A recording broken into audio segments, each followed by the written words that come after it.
Hey everybody, welcome back to Majestic Collectibles. Got some Comic-Con finds here. These were picked up at the Iowa Comic Book Club Mini Con. That was back on November 4th, Johnston, Iowa, Stoney Creek Inn. Got another one coming up at the end of February, so fairly quick turnaround this time on the shows. If you've never been to one of the mini cons here in the Des Moines area, they're free shows, they're small. Pretty much comic book oriented, but a fun time. So check those out. The first batch I want to go through here, these really aren't comics, but I had these as a kid. They would mail them out, at least to me anyway. They came in the mail. And I would beg my parents to order stuff from here.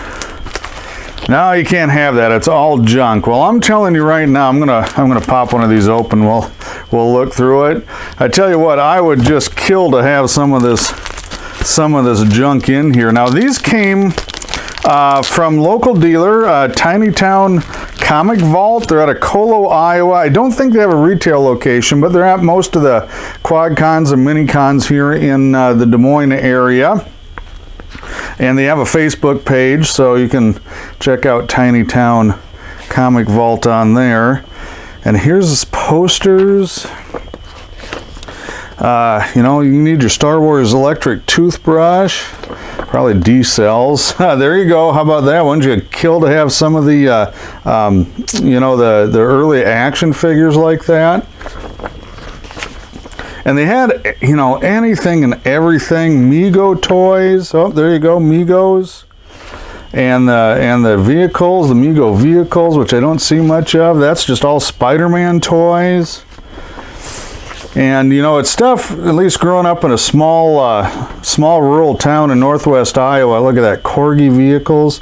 I just didn't see any of this anywhere at the stores. Once in a while, maybe the local Ben Franklin would have it, one of the local 5 and dime stores.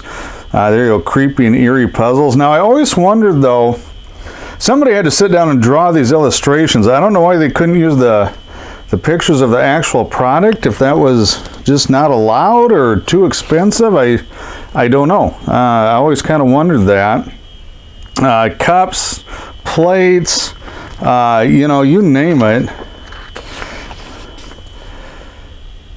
And board games, golly, look at all those posters. Calendars. I'm trying to see what else is on there. I think those are mainly calendars. I don't even know what that is. Star Trek logs. Oh, books, paperback books. Oh, here, I got to read this. Let's see. Star Trek logs, so log books. 1, 2, 3, and 4 follow the illustrated adventures of Enterprise with these great soft cover collections.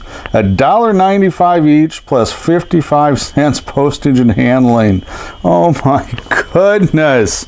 Oh, just think of what some of this stuff would be right now. I think that's some of the books. Earlier in the year, I got that box full of Spider-Man kind of paperback reprint comics. I think that's one of them right there.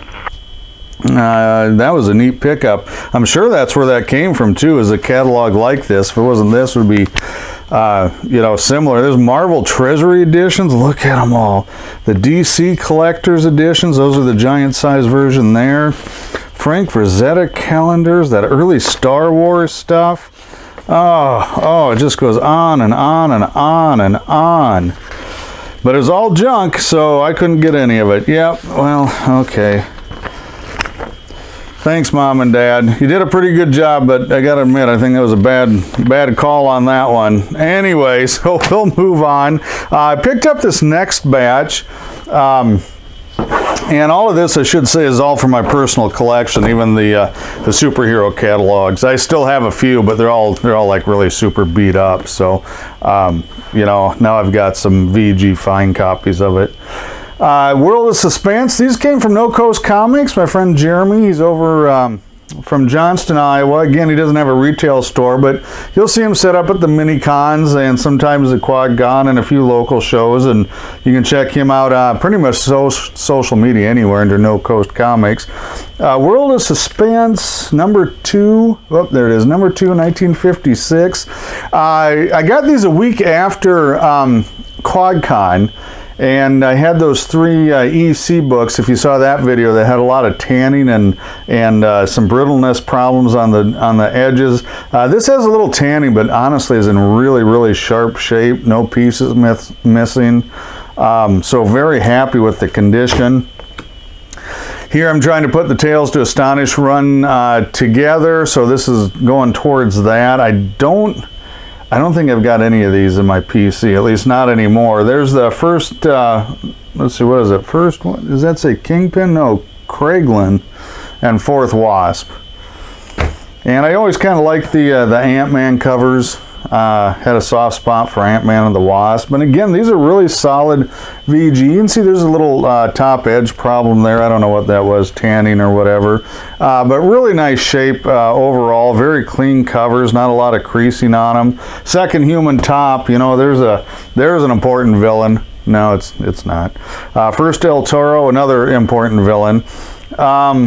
This is probably one of the better covers. It's the early Hulk. You know, he wasn't the gray Hulk in the first 6 issues, but still an early Hulk. And he ran in this series, I think it was till what, 104, 105 when he took over his own. I can't remember, but he was in it for a really long time.